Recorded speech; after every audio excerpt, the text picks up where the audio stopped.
Hey guys, it's your favorite Donaby here, and welcome to the Phase 4. Wait, is it 3 or 4?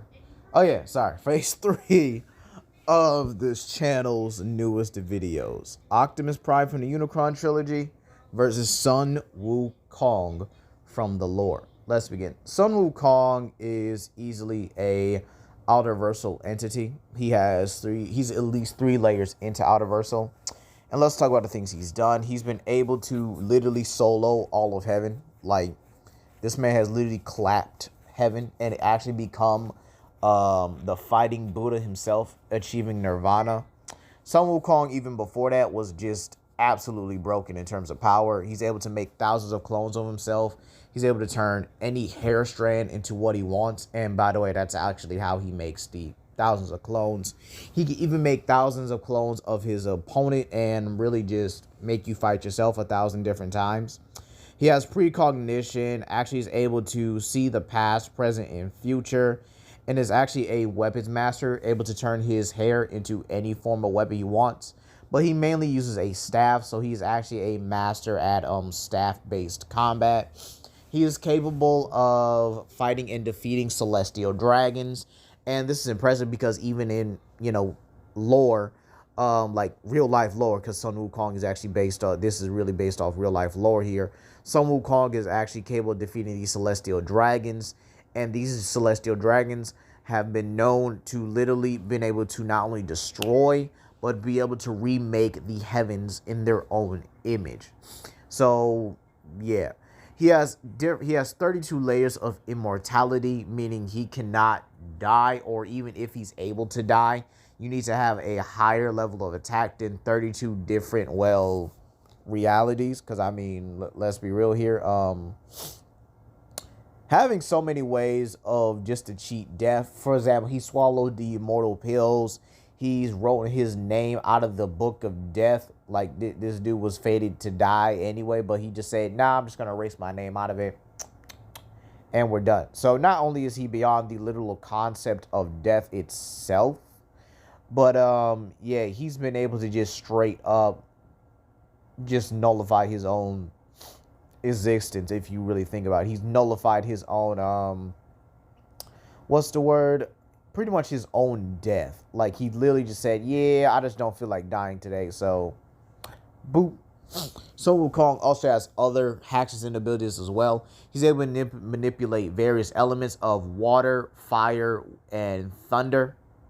And water, fire, wind, and thunder. He's been able to blow out storms that were actually going to destroy the entire planet. He's been able to manipulate tidal waves, causing them to attack his opponent here. He's been able to travel, easily showing many times faster than light speed to immeasurable. Literally, just having all these, speed feats that easily scale him to an immeasurable speed feat, meaning he's beyond the speed of light and is many times faster than it itself.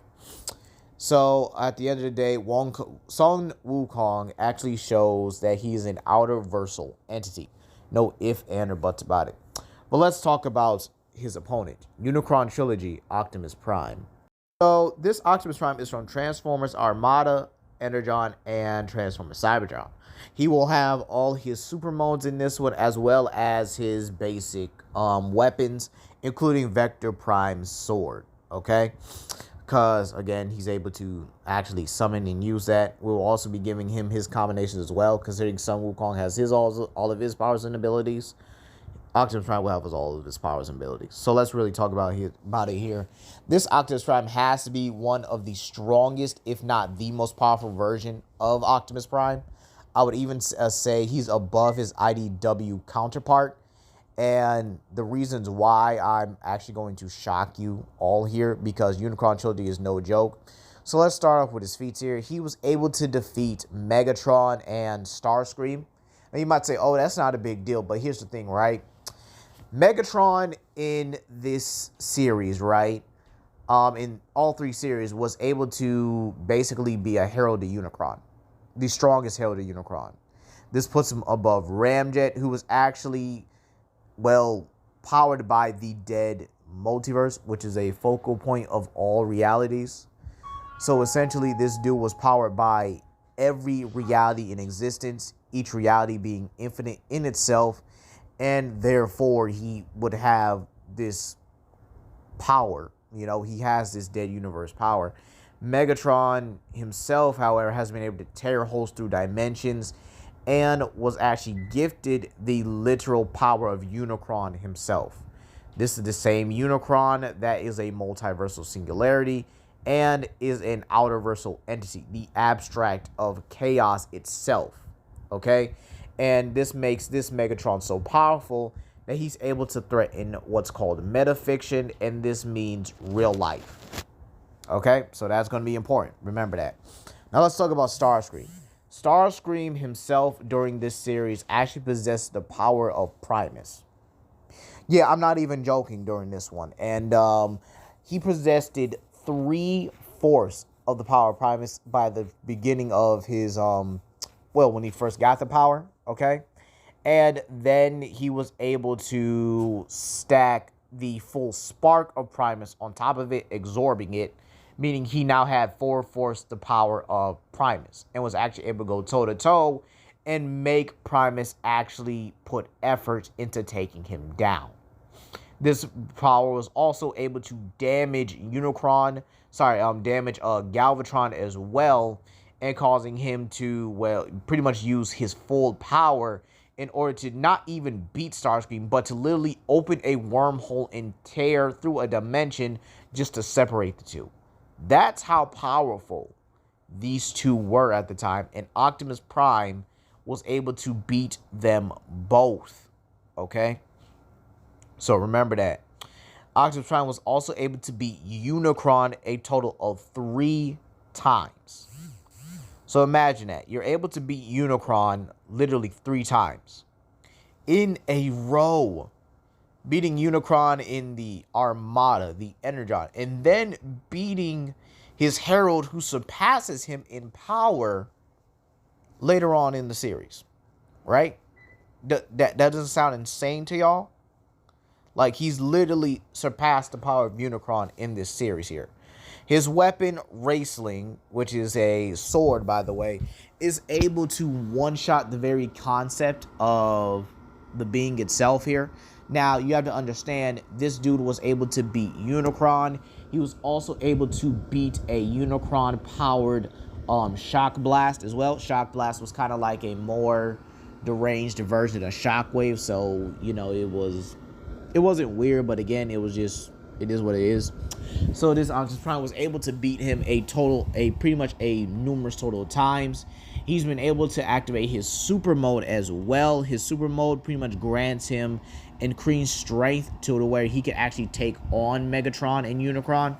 And he has other modes like his Savage Claw mode, which is where he combines with Leo Breaker to again surpass Megatron, and his Sonic Wing mode, which put him above a Primus-powered Starscream.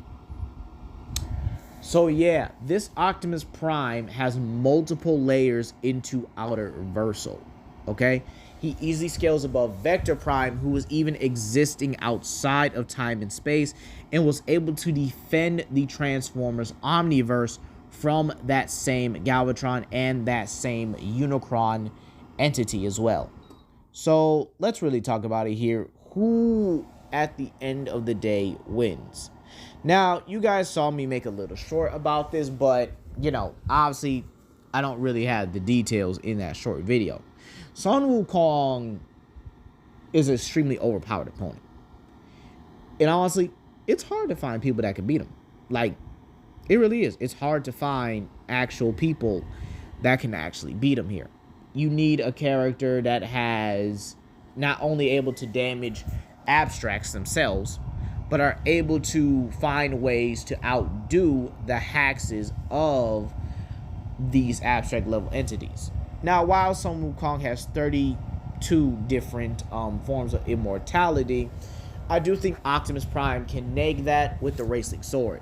Because here's why. It destroys your very concept. Meaning that despite the fact that you're immortal, you're not able to protect your concept itself. Okay? And the fact that he's able to affect Unicron, which is a much more powerful abstract entity than the, Buddha himself or the entirety of heaven itself, is enough for anything. There's also the fact that Optimus Prime not only was able to surpass Vector Prime, but the fact that he's able to use the power of, I'm sorry, I forgot to mention this earlier, Nexus Prime, which is where he gets his powers from anyway, because he's able to use the abilities and to combine with not only other Cybertronians, but actually to boost his own power and to have his own super mode like Nexus Prime. Meaning he was using these abilities during the very beginning of the series here. So the way I see it, due to the various forms and the various power-ups Optimus Prime can get to use against Sun Wukong, and the fact that if Sun Wukong does try his styles of clones, he has been able to eliminate 1,000 opponents in one shot, even opponents that, scale to him, like Megatron, even being able to eliminate, Galvatron himself with the Wrestling Sword. There is no reason to believe Optimus Prime doesn't just go into his super mode, activates his cyber key power, or pretty much just goes all out in his full power, and just begins to decimate Wukong in a long and not one-sided, but I think it's a pretty good fight in my opinion. But the sheer fact that this Optimus Prime has been able to beat Unicron literally 3 different times is a much more impressive feat. And the fact that Unicron itself can threaten metafiction, which is literally the real-life world, which would include the heavens of Nirvana. Yeah, I'm gonna have to give this to Unicron Trilogy Optimus Prime more often than not. At least 6, if not 7 times out of 10, high to mid diff. But let me know what you guys think down below. Please comment, like, and subscribe, and share with your friends. This is Legendary Grimlock, and I'll see you guys later.